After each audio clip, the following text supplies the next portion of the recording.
The chemotherapy for colorectal cancer plan starts. When I was getting ready to start my battle against cancer, I couldn't decide which part of the plan was the most feared. Which treatment plan was to be feared the most? Was it chemotherapy for colorectal cancer, or was it the radiation treatments for colorectal cancer? The radiation looked ominous to me at first. Laying down and getting targeted by a laser wasn't my idea of fun. I actually have written another article all about my radiation treatments I received for colon cancer. You can read how to get through the radiation treatments for colorectal cancer for that experience. But then again, sitting and having chemo dripped into your veins for a couple of hours wasn't anything I was looking forward to either. Where my focus was, so life after the treatments was what I focused on.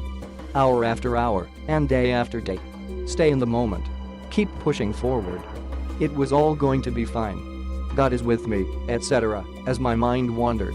In this article, you will learn the chemotherapy for colorectal cancer plan starts where my focus was. Me personal chemotherapy side effects 4 top tips to limiting side effects of chemotherapy for colorectal cancer.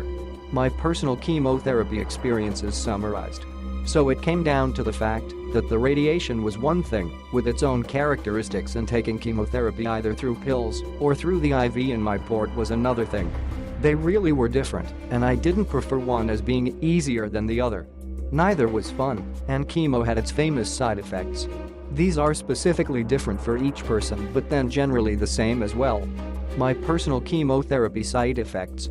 Here is a list of side effects that I personally experienced in my year of treatments. My skin was very sensitive to extreme temperature changes, especially cold weather. I was told that many patients experience a dramatic increase in sensitivity to cold temperatures.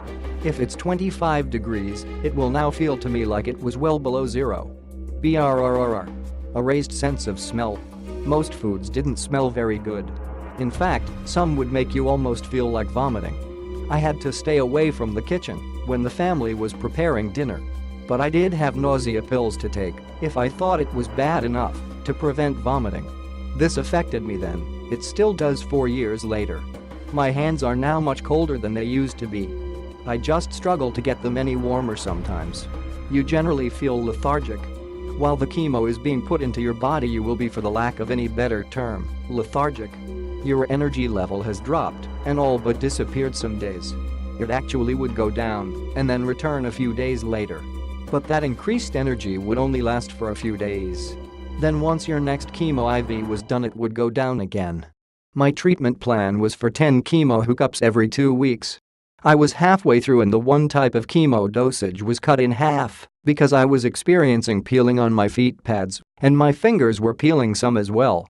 We had to make sure I stayed hydrated and that I did not peel any of the skin off. This was a strict order. This definitely was caused by the chemo. 4 top tips to limiting side effects of chemotherapy for colorectal cancer. Stay hydrated by drinking lots of water. There is just something about it, you can get dried out really easy. Make yourself drink at least 4 to 8 ounce glasses of water each day. You will not want to drink that much, but you must drink it anyway. Trust me, you will appreciate this advice. Keep your energy level up by eating your meals.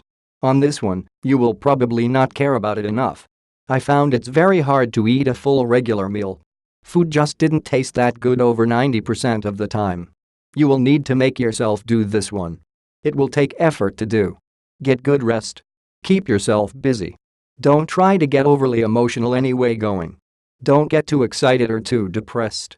The chemo will make you feel dull. You will just not feel like yourself sometimes. Hang in there, stay positive. Read good or positive, uplifting books. Listen to uplifting messages. I really like to read some Christian books and some scriptures from the Bible.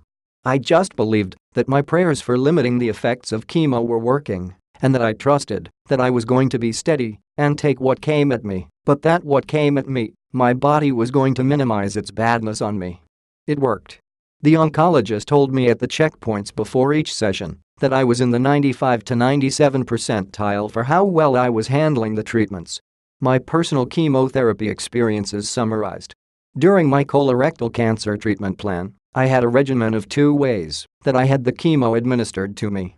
The first phase was radiation in unison with large chemotherapy pills for colon cancer. Taking the large pills for chemotherapy cancer treatment was uncomfortable because they were so large and they needed to be taken before my main meal. I believed these pills to be Xeloda, and the size was because of my physical size and what needed to be given to me, a larger dosage I guess. 2 of them each time, and I have always struggled to take extra large horse pills, and the aftertaste would make me gag. Well, mind over matter. I learned to take them. With the radiation and the chemotherapy as my colon cancer treatments progressed, it was very hard to tell which one left you with what side effects. You did have side effects, but sometimes it was hard to tell if it was radiation or chemo-driven. But by time I got to the second phase of treatments, 6 weeks post-surgery, then I could tell what had been some of the effects from my chemo capsules. When comparing the radiation and the chemotherapy of the second session, I would say the chemo drip that I was hooked to for 46 hours was surely harder to handle than the 2 chemo pills earlier. With the chemo hookups, I generally would be alright, but at about the 20-hour point after being unhooked, with no more going into my veins, it was much different. So the next day I would really feel tired and kind of out of it for the next 3 days or so. Then the second week I would be recovering and just starting to feel better again. Then it was time to get my IV again. There was an accumulation as I went through the 10 sessions. I know after the treatments were done, I had my CT scans and was declared totally cancer-free. But it took several months to get back to feeling normal again.